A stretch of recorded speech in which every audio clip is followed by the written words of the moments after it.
Medidas, las que hemos visto en este momento, y las otras fiscales, las que se aprobaron en el Congreso Nacional, y las otras que se han dado también fuera del Congreso Nacional, ya que hemos visto el salario mínimo, el tarifal del ENE, el aumento de la cuestión también de la tasa de seguridad, todas esas cosas y esas medidas fiscales, ¿para qué son? Es decir, usted me dice el por qué, pero ahora dígame, ¿para qué? ¿Qué va a ocurrir una vez que ya eso esté en práctica? O sea, el gobierno de Honduras, el Estado de Honduras trabaja con un presupuesto, igual que todas las familias hondureñas trabajan también con un presupuesto. Ese presupuesto tiene ingresos y ese presupuesto tiene egresos, también como pasa en todas las familias hondureñas. En ese momento lo que teníamos era un presupuesto 2014 que no tenía recursos suficientes para poder sufragar los gastos que estaban proyectados para ejecutarse en el año 2014. Es decir, existía una posibilidad cierta de que el país se quedara sin recursos para poder importar combustibles, que se quedara sin recursos para poder pagar salarios, que se quedara sin recursos para poder mantener operando el Estado, y se corría el riesgo de que el país cayera en tal nivel de inoperancia que realmente la situación se volviera o se convirtiera o se tradujera en una situación de ingobernabilidad en el país. Es decir, se anticipaba una situación muy seria en la que el país podía quedar inmovilizado, que el país podía quedar parado, y obviamente teníamos que tomar decisiones para poder financiar un presupuesto que está sustentado en una proyección de gastos que se viene haciendo desde los últimos años. En lo que nosotros consideramos las medidas que se han implantado en este momento no van a resolver el problema de manera definitiva, sino más bien, quizá, siendo un poco optimistas, entre 6 y 18 meses, porque la administración del presidente Lobo ha incorporado lo que llamamos popularmente paquetazos, 8, y aún así no ha sido posible poder resolver las dificultades del déficit fiscal. La situación en la que el nivel de endeudamiento interno y externo de Honduras ha rebasado todos los límites de la historia. En datos del Consejo Monetario Centroamericano de octubre, que fueron puestos en la página electrónica de este día, hablan de un nivel de endeudamiento que podría superar los 10.100 millones, sin considerar el nivel de deuda flotante, el de deuda pública que pueda quedar. Pero tal vez para ponerlo en términos más sencillos, bueno, estaremos hablando de que la deuda real total del país también puede ser un 12.500 a 13.000 millones. Por lo tanto, las medidas, que algunas de ellas pueden mejorar el nivel de ingresos del gobierno y darle cierta flexibilidad por algún periodo de tiempo, también es cierto que puede afectar en lo que nosotros podemos llamar como el crecimiento económico. Estas medidas, esta situación que estamos viendo, esta que hemos enlistado, ¿va a generar una estabilidad económica al país? Yo estoy seguro que sí, Ricardo. ¿En cuánto tiempo? Yo estoy seguro que las medidas van a tener un impacto inmediato en las finanzas públicas y que de manera progresiva vamos a ir superando los problemas de déficit fiscal a los que hacía referencia Mauricio. Pero el asunto es, ¿valdrá la pena? ¿Cuál va a ser también el sacrificio que hará el gobierno?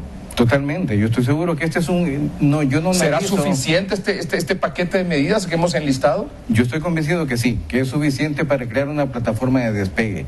Es decir, que cualquier conjunto de medidas de recaudación tributaria que prácticamente todos los años han ido creciendo, si no tiene la otra parte, la del control del gasto desmedido, claro, del uso inadecuado de recursos, pues entonces estamos enfrentándonos a un desequilibrio que no se ve claro, que el conjunto de medidas y de propuestas de este paquetazo lo incluyan. Y intentando ver cuál es el impacto que puede tener la medida, es dura. Nosotros creemos que van a haber más de 100.000 nuevos pobres.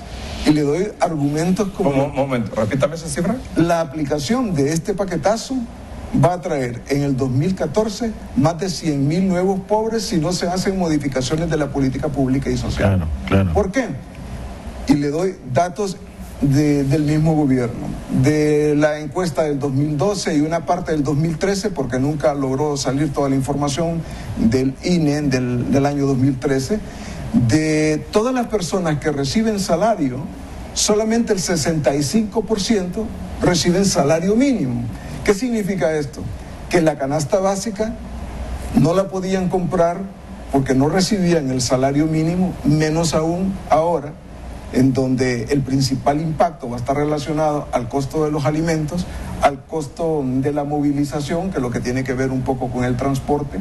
Esto lo que le dice que hay un deterioro agresivo en la capacidad de consumo de las personas de manera inmediata, sin considerar el efecto especulativo, porque antes de que saliera el jueves por la tarde en la Gaceta la medida, uno ya encontraba en una gran cantidad de lugares donde los alimentos habían subido de precio. 100,000 nuevos pobres en 2014, el impacto es para... Incremento de la inflación. Incremento de la inflación, menor capacidad de consumo. Menor capacidad de consumo y una disminución en el crecimiento económico. Tenemos un plan para hacer un proceso de dinamización de los sectores productivos. Yo le quisiera comentar, por ejemplo, el programa de reactivación del sector agroalimentario. Se trata de colocar en el mercado 1.500 millones de lempiras que ya quedaron, que van a estar incorporados como parte del presupuesto 2014 y que van a servir para crear un efecto de dinamización sin precedentes en las zonas rurales del país. Estamos hablando de expandir los cultivos de de palma africana en 125.000 hectáreas en 4 años.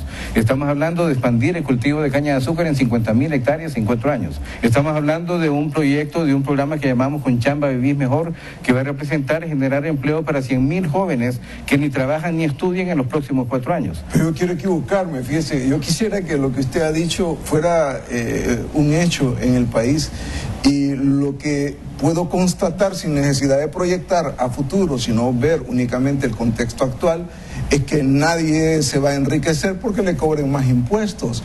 Nadie va a tener una situación mejor si no hay un control de ese exceso de gasto.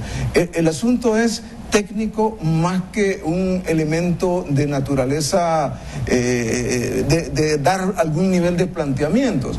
Y si es tan bueno el asunto, ¿por qué no se da públicamente?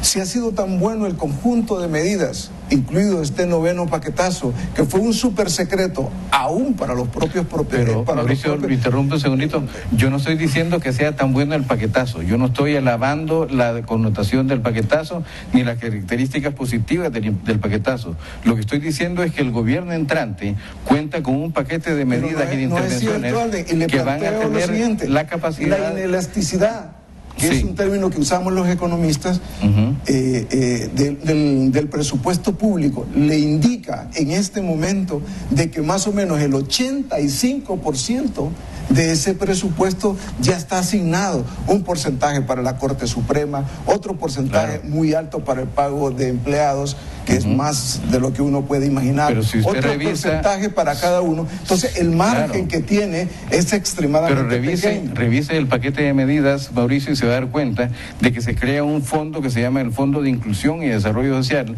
en donde se han dejado hasta 4.500 millones de lempiras que van a ser la base de sustento para este programa y estas intervenciones de las que yo le estoy hablando. Por ejemplo, ¿qué ha ocurrido con el bono 10.000 del que tanto se ha hablado? Sí. Nosotros hemos levantado, el FOSDE ha levantado una encuesta a nivel nacional y podemos demostrar que el 30% de la asignación del bono es para gente que no es pobre, que no lo necesita. Claro, eso hay que mejorarlo. Bajo ese argumento, que es real, no es hipotético, que no es como lo de las ciudades modelo, que también se nos decía que iba a resolver los problemas del país. Pero es perfectible, Mauricio. Es que yo le estoy planteando que sí, claro que sí, pero no en secreto. Y lo otro, es que los ciudadanos queremos que el dinero que se nos arranca de una manera tan fuerte y tan dolorosa, se use bien. Claro, y un primer punto, ahí tal vez será pagar la deuda.